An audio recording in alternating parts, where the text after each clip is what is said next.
Hello, everybody. Whooping here. Today is Monday, May the 19th. Back to work after Vision Preparedness Bug Out Weekend. My eyes bugging me. Hang on a minute. All right. So, first off, before I get on with the spam report, I want to give a shout out to Ghost Lincoln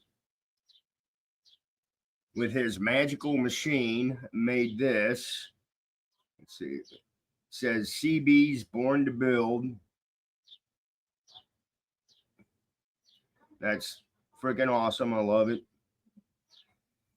And I'm guessing he either made these or Vision Preparedness had it set up and bought a bunch of them, but it's a dog tag. Come on, focus. But it says Vision Preparedness Bug Out Weekend 2025. Like I said, I'm not sure. I'm assuming that Ghost made these because he's got the machine to do it. And Ghost Lincoln also made me a tumbler. It's CB's on it, United States Navy, and with my name. I thought that was cool as hell. And then behind me, Vision Preparedness has helped out me and my wife. He gave us a 140-watt solar panel for the Opus generator that we have, because I didn't have a solar panel. Well, first off, Opus helped out my wife with her medical, and they sent us a 2,400-watt solar generator. And at the time, the only way we could charge it is either outlet or by the car. So Trent, I had talked to Trent, and Trent told me, don't worry about it. I will hook you up. So thank you very much, Trent. Also, got the book, The Bunker Codes, A Beginner's Guide to Bunkers by Chance Pauldine, I guess his name is pronounced. But it's got a whole bunch of information in it. And everybody that got this book at the Bug Out Weekend, I think Trent said you got 6 months to read it and there's going to be a test. No, he didn't. I'm just saying that. But I've been told by a few people it's a really good read. So thank you. And then one of the guys there, Paul, gave me a shirt with a wolf picture on it. It says, all bark and no bite. But I think, and a shout out to everybody that was at the Bug Out Weekend. Thanks for showing up. I think everybody had a good time. Until the rain came Friday night, and it rained. That was crazy. But we did. There were some good classes. Devil Dog did some pork butt. Quite a few, actually.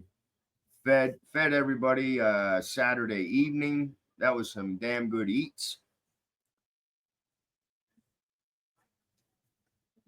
But I'll tell you what, next year I'm taking Monday off so I don't have to go to work. And the mat that I had was so I may invest in a better one. You just can't sleep on the ground when you're 62 years old. So anyway, today's spam report has to do with certain coin. You find certain coins and they have a certain date or whatever on them, and they could be worth a lot of money. Well, apparently there's a penny out there. It says Penny valued at a whopping 4.2 million from 1943 could be in your wallet. I guess that's supposed to be a picture of it. I don't know. I don't see no date on it. Anyway, an old 20th century penny has been valued by experts at an eye-watering, not eye-popping, eye-watering 4.2 million, making it one of the most valuable coins in American history. The Lincoln wheat penny was first in circulation in 1909 as part of the centennial celebration of President Abraham Lincoln's birth. Well, that's kind of cool. The coin marked a notable milestone in American currency, being the first one in the U.S. to feature an actual person instead of a symbolic figure. It was commissioned during Theodore Roosevelt's presidency and designed by sculptor Victor David Brenner, and soon became an iconic piece of an American coinage.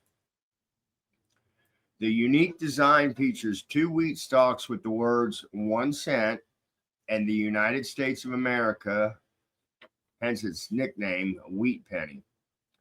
During the shortages in WW2, copper became essential for the use of ammunition production and was therefore too valuable to use for everyday currency. This meant the U.S. Mint started to produce pennies from zinc coated steel in 1943 instead of the traditional copper alloy,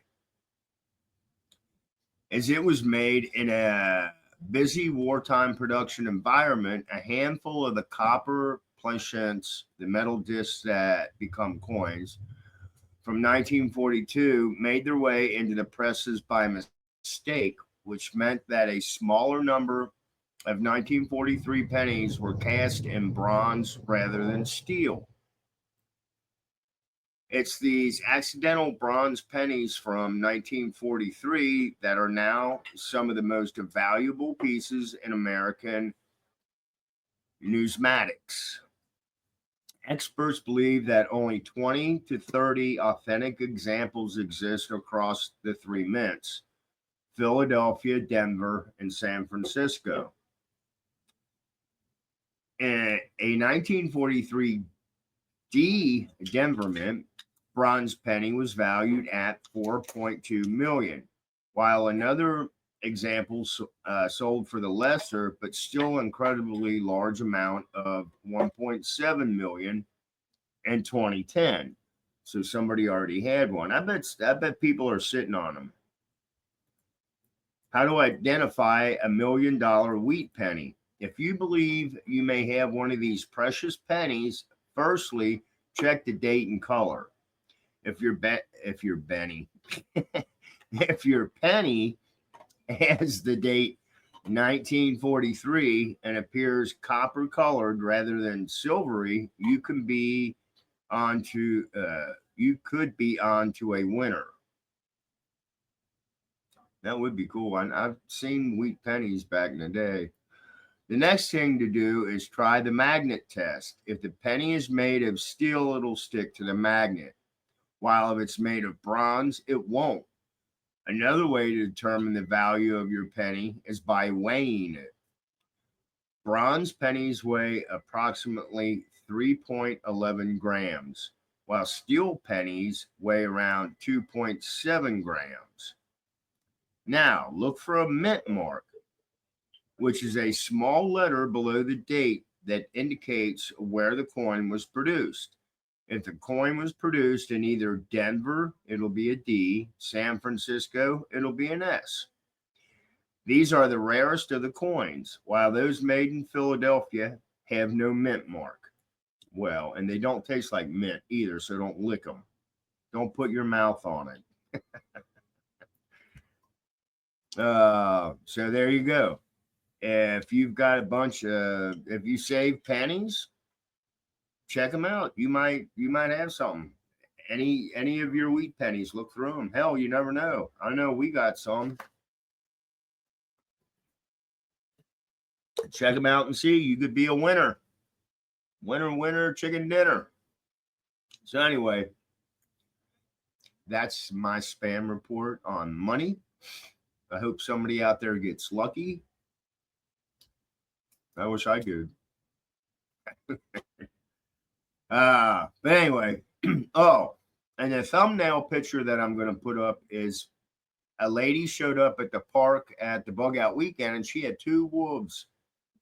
I think she said they were 2 and 3, or they were both 3 years old. Rescue wolves, 95% wolves. I think they were timber wolves. I forgot to ask her. I was so excited, I peed on myself. No, no. I was though, man. When I saw those 2 wolves, I was like, ah. So anyway, this is Wolfang. I hope everybody has a great Monday. Blessed be, stay safe, and I'll bullshit with y'all later. Bye.